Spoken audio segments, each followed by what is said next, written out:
আসসালামু আলাইকুম সবাই কেমন আছেন? তো নতুন একটা ভিডিও নিয়ে চলে আসলাম আপনাদের মাঝে।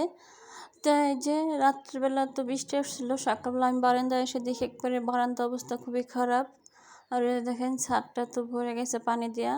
তো বারান্দাটা এখন পরিষ্কার করে নিব আমি। তো এই যে বারান্দা পরিষ্কার করে মেয়েকে রেডি করে স্কুলে দিয়ে আমি একটু হাঁটতে আসলাম।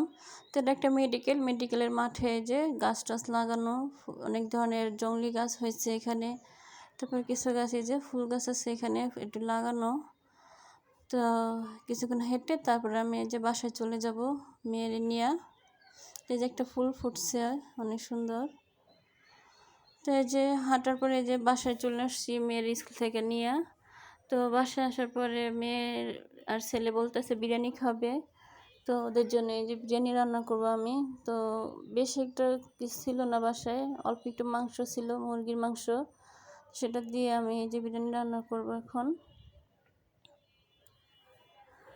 তো মাংসটা আমি মাখিয়ে লবণ আর একটু আদা রসুন মাখিয়ে ভাজতে দিয়ে দিছি। আর এখানে এই যে পোলার চাল ধুয়ে নিলাম, আর পোলার চাল ধুয়ে দিতে দেখেন আমার পানি চলে গেছে, কলের পানি। তো যতটুকু আছে আমার চালটা ভালো করে ধোয়া হবে। চালগুলো ধোয়া হয়েছে মোটামুটি ভালোই। তো এই যে আমি এখানে মশলা গুঁড়া করে নিতেছি, একটু তাওয়ায় দিয়ে হালকা একটু মশমশা করেছিলাম। তারপরে যে পাটায় ডলে ফাঁকি করে নিতেছি। আর মাংস ভাজার পরে মাংসের সেই তেলটাই আমি যে পাতিলে দিয়ে দিতেছি এখন ঢেলে। তো তেলে পেঁয়াজ দিয়ে দিছি, এখন আদা রসুন বাটা দিয়ে দিব। যেহেতু কম রান্না করবো তো সব মশলা একটু কম কম দিতেছি। আর পাতিলাটা একটু বড় নিছি, কারণ বড় পাতিলে কিছু রান্না করে নাড়াচাড়া করতে সুবিধা হয় আমার। বড় পাতিলে রান্না করতে পছন্দ করি। তো এই যে আদা রসুন বাটা দিয়ে একটু পানি দিয়ে দিলাম, আর এই যে মরিচের গুঁড়া লবণ দিয়ে দিতেছি। তারপরে বিরিয়ানি মশলা দিব। এই যে বিরিয়ানি মশলা যেটা গুঁড়া করে রেখেছিলাম সেটা দিয়ে দিলাম, গুঁড়া মশলাটা পাটায় যেটা গুঁড়া করে রেখেছিলাম। আর একটু আমার ডিবিতেও ছিল, তো এটাও দিয়ে দিলাম।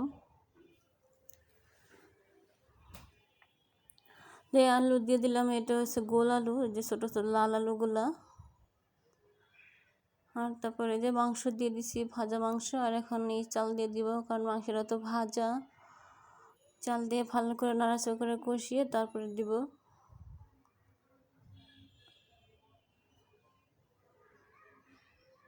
একবারে ভাজা ভাজা করে ফেলবো আমি।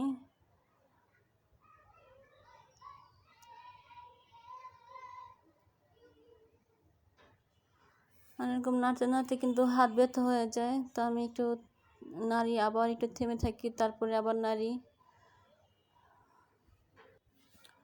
তো এই যে কাঁচামরিচ দিয়ে দিলাম, কাঁচামরিচগুলো হয়েছে গড়ে রাখার কারণে পেকে গেছে। তো কাঁচা পাকা মিলে দিয়ে দিলাম আমি এখন। আর একটু নাড়াচাড়া করে পানি দিয়ে দেব।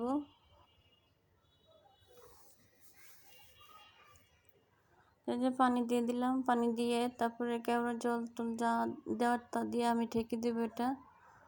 তো এই যে বিরিয়ানিটা আমার হয়ে গেছে। তো এখন আমি ছেলে মেয়েকে গোসল করে নিব এটা ঢেকে রেখে দিয়ে।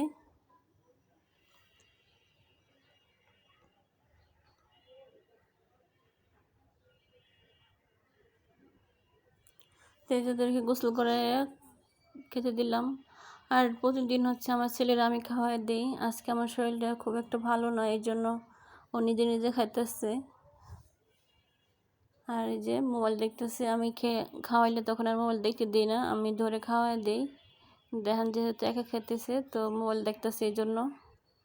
তো আজকের ভিডিওটা এই পর্যন্তই, ভালো থাকবেন সবাই।